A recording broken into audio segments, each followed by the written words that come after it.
Hi, it's Steve. Today we'd like to show you how to change the handle on your refrigerator. It's a really easy job. All we're going to need is a small flat blade screwdriver and a number 2 Phillips screwdriver. Let me show you how we do it. Now to do this repair, the first thing we'll need to do is to take off this little plastic cover that hides the mounting screw.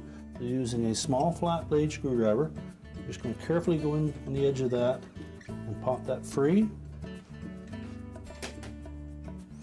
We'll then take our Phillips screwdriver and remove that single screw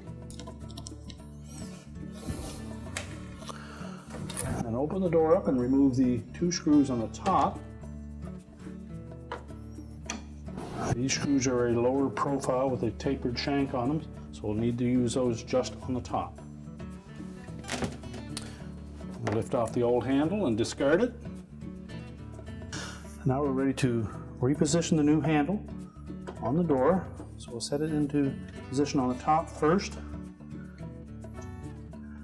Install those 2 screws.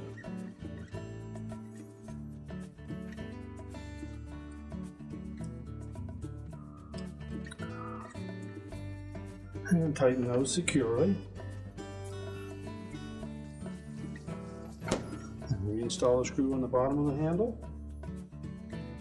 And tighten that one as well. We'll put the plastic cap back in position. Snap that in until it's tight. And our repair is complete.